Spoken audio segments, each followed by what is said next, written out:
அப்படியே பின்னால போவோம் ஃபிளாஷ்பேக். அப்போ சுப்பையா நாயுடு ஒரு நாள் என்ன பண்ணாரா, மிலிசிய மன்னர்கிட்ட, டே இவன் ஒருத்தன் பாடுறதுக்கு வாய்ப்பு கேட்டு வந்திருக்கான், இவன் சரியா பாடுறான், நான் செக் பண்ணு அப்படின்னாராம். சரி வானு வந்தான்னா, இப்போ வந்தாரு சந்திரபாபு பின்னால் நடிக்கிறான்லாம் வந்தான் வந்து பாடுனா அப்புறம் வந்து கேட்டாரு நாயுடு, என்னப்பா பாடினான், அவன் எங்க பாடினான், வசனமா பேசுறான் அப்படின்னு சொன்னேன். அப்படியே என்ன முறைச்சு பார்த்தான் சந்திரபாபு. அப்படியே கண்ணாலே கேமரால படம் பிடிச்சி வச்சுக்கலாம், படம் முடிச்சு கோவமா பார்த்துட்டு போயிட்டான். போனதுக்கு அப்புறம் அவன் போயிட்டான். நான் வந்து கொஞ்ச நாள் பொறுத்து நான் பெரிய மியூசிக் டைரக்டர் ஆயிட்டேன், அவன் பெரிய ஸ்டார் ஆயிட்டான். எம்ஜிஆர் படமா இருந்தாலும் சந்திரபாபு பாட்டு இல்லாத படமே வர முடியாதுங்கிற ஒரு சூழலை உருவாக்கி போச்சு. அப்ப 2 பேரும் உருவானதுக்கு அப்புறம் சாங் கம்போசிங் நாங்க சந்திக்கிறோம். டி.ஆர். ராமனோட குலேபகாவலி சாங் கம்போசிங் உட்காந்துருக்கிறோம். டைரக்டர் தயாரிப்பாளர் ராமண்ணா உட்காந்துருக்காரு, நான் கம்போசிங்காக என்னோட இதுக்காக உட்காந்துருக்கிறேன். இவன் சேர்ல கால் மேல கால் போட்டு விட்டுட்டு இவனுக்காக பாட்டு உட்காந்துருக்கிறான். நாங்க 2 பேரும் அதுக்கப்புறம் தான் சந்திக்கிறோம். அப்புறம் நான் ஒரு பாட்டு போடுறேன். இந்த மாதிரி பாட்டு போட்ட உடனே ராமண்ணா பிடிச்சிட்டு ஓகேங்கிறாரு. இவனை பார்க்க இவன் சொல்றான், அவன் தான் பாட்டு டான்ஸ் ஆன. இவன் சொல்றான், என்ன பெட்டு போடுறான் இவன்லாம் ஒரு மியூசிக் டைரக்டரா, இதெல்லாம் ஒரு பாட்டா, இதெல்லாம் டான்ஸ் ஆட முடியாதுங்க அப்படின்னு அவன் சொன்னான். என்னை பார்த்து எனக்கு கோவம் வந்துச்சு. நான் என்ன பண்ணேன், உதவியாளர் கூப்பிட்டு மிலிசி மன்னர் சொல்றாரு, உதவியாளர் கூப்பிட்டு அதே மட்டும் வாசிக்க சொன்னேன். வாசிக்க சொல்லிட்டு அது என்ன பாட்டு போட்டிருக்காருன்னா, அந்த லா சொக்கா போட்ட நவாப்பு செல்லாது உங்க ஜவாப்பு லா லா லா, அருமையா இருக்கு அந்த பாட்டு வந்து இவர் வேணும்னு சொல்றாரு சந்திரபாபு. அவர் புரிஞ்சு போயிடுச்சு. பாடிட்டு கூட அந்த உதவியாளர் வாசிக்க சொல்லிட்டு இப்ப மெல்லிசை மன்னர் இவர் ஆடி காமிச்சாராம். இதுக்கு மேல உன்னால ஆட முடியுமாடா, அவன் வந்து சிரிச்சுட்டான், புதிர்னு அவனால அடக்க முடியல.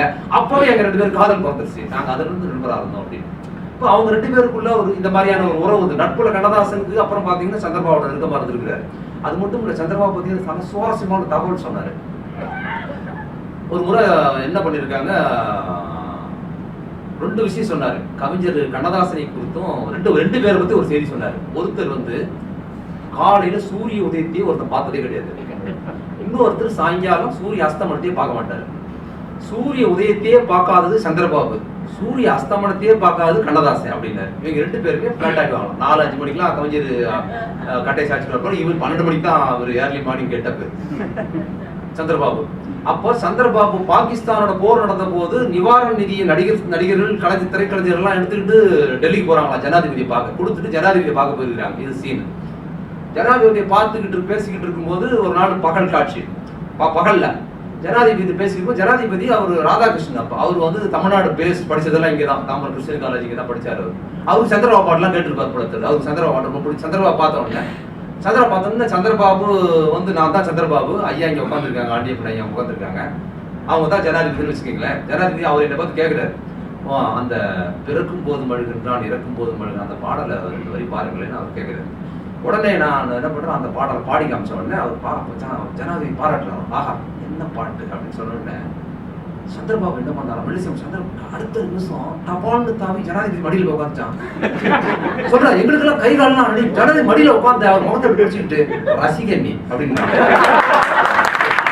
அவ்வளவுதான். நாங்களாம் நடிக்கிட்டோம், ஐயோ இந்த மாதிரி என்ன பண்ணிட்டானே இந்த மாதிரி பண்ணிட்டானே அப்படின்னு நடிக்கிட்டோம். ஆனா அவர் ரொம்ப அப்படி ஒரு கலைஞனா சந்திரபாபு, அவ்வளவு உணர்வுபூர்வமான ஒரு கலைஞாங்க. நாங்களாம் அப்புறம் ஜனாதிபதி பெருந்தன்மையா இருந்துட்டு அவர் ஒன்றும் எடுத்துக்கல, அனுப்பிச்சு விட்டாரு, நாங்கள் தப்பு விட்டா அப்படி ஓடியாந்துட்டோம் அப்படின்னு இது ஒரு அனுபவம்.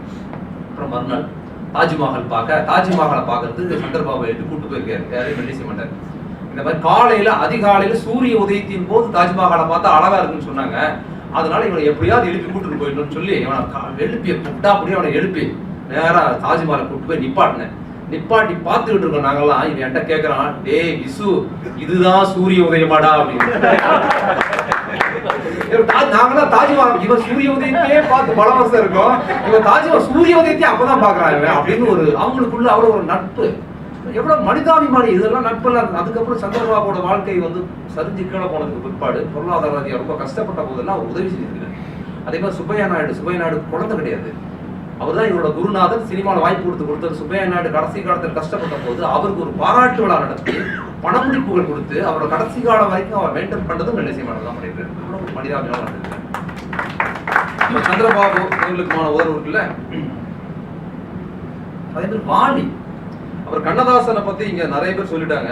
கண்ணதாசனுக்கும் இவருக்குமான நட்புன்னு பாத்தீங்கன்னா அது ரொம்ப காதலர்களை விட ரொம்ப நெருக்கமான, கணவன் மனைவி காதலரோட நெருக்கமான நட்புன்னு அவரே சொல்லுவார்.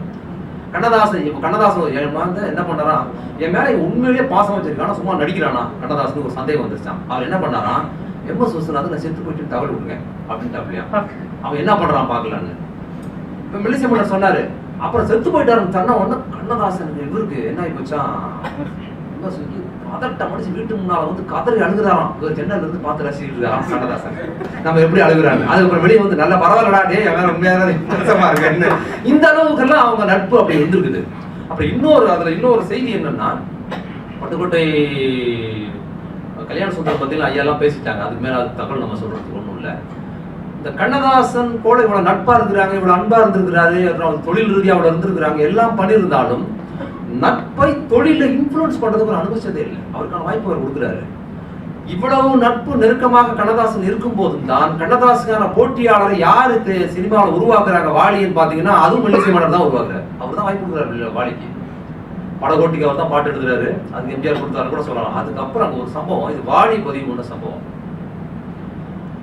என்ன பண்றாரு, வாலிக்கு வந்து ஒரு படத்துல இந்த பையன் நல்லா பாட்டு எழுது, ஒரு புதுசா வந்திருக்கிறாப்புல, இவர் நல்லா பாட்டு எழுதுறாரு, இவர் எல்லா பாட்டும் கொடுங்க நல்லா பண்ணுவாரு. ஒரு இடத்துல தயாரிப்பாளர்கிட்ட இவர் வாய்ப்பாய் கொடுக்குறாரு மெல்லிசை மன்னர்.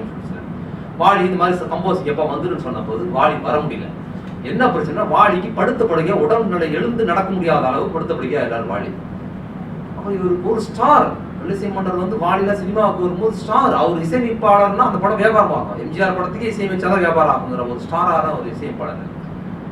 அப்போ வந்து இந்த மாதிரி வாய்ப்பு வரும்போது அவர் உடல்நிலை சரியில்லையே, எப்படி வாய்ப்பு வேற கண்ணதாசனை போடலாம், வேற ஆளை போடலாம் இன்ஃபுளுன்ஸ் பண்ணும் போதெல்லாம் இருங்க அவர் வந்துருவாருன்னு சொல்லியிருக்காரு. கடைசியா அங்க எல்லாம் கற்பனை கூட பண்ணி பார்க்க முடியாது. ஒரு நட்சத்திரமா இருக்கிற ஒருத்தர் சாதாரண புதுசா பாட்டு எழுதுவா அந்த வாய்ப்பு வாங்கி கொடுக்குற முறை என்ன பண்ணி இந்த பையன் கொடுத்தா நல்லா வருவான்னு சொல்லிட்டு அவர் என்ன பண்ணிருக்காரு, தன்னோட ஹார்மோனியம் தன்னோட தபையில 2 பேரும் கூப்பிட்டுக்கிட்டு வாலி வீட்டுக்கு போய் வாலி படுக்கையில படுத்திருக்கும் போது பக்கத்துல உட்காந்து உனக்கு முடியல வாய்ப்பு வந்திருக்கு நீ தவறப்படாதான்னு சொல்லிட்டு ஒரு டியூன் வாசிச்சு காட்டுறேன் நீ பாட்டு சொல்லு அப்படின்னு வாலி வாய்ப்பாங்க. வாலி இது சொன்னார் கண்ணீரோட மேடையில. அன்னைக்கு மட்டும் மெல்லிசை மன்னர் MS அந்த வாய்ப்பை கொடுக்கலன்னா பாடலாசிரியா நான் வந்திருக்கவே முடியாதுன்னு வாலி பதிவு பண்ணார். இந்த கான்ட்ராக்ஷன் நீங்க புரிஞ்சுக்கணும். கண்ணதாசனோட இவ்வளவு நெருக்கமாக கண்ணதாசனுக்காக எதையும் செய்ய தற்கொலை செய்ய 3 முறை சொன்னார் என்கிட்ட மெல்லிசை. நான் அவருடைய நெருக்கமான நண்பர்கள் அறிமுகப்படுத்தினாங்க. அவரோட நெருக்கமான நண்பராக இருக்கிறதுக்கான தகுதியெல்லாம் நமக்கு கிடையாது.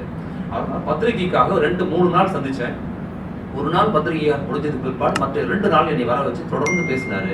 நான் ஒரு பாடல்களை ரசிச்சு கேட்டது அவருக்கு பிடிச்சதுனால இது போல எவ்வளவு பேர் பத்திரிகையாளர் வந்திருக்கிறாங்க பேசியிருக்கிறாங்க யாரும் கேட்டதில்லைப்பான் ஒரு பிரியத்துல நிறைய விஷயங்கள் இந்த மாதிரிலாம் சொன்னாங்க.